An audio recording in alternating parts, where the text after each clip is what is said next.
Hello, benshi muri mwebwe ino ndirimbo karanyuze murayizi. Agahinda karakanyagwa kagugugu na nkimani.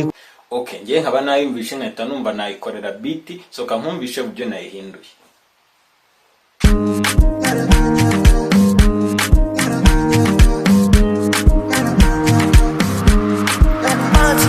Agahinda karakanyagwa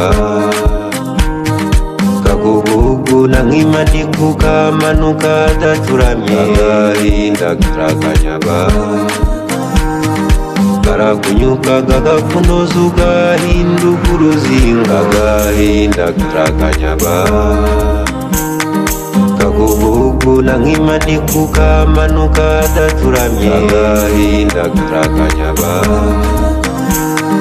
karakunyuka gagakunoza ugahinduka uruzingo.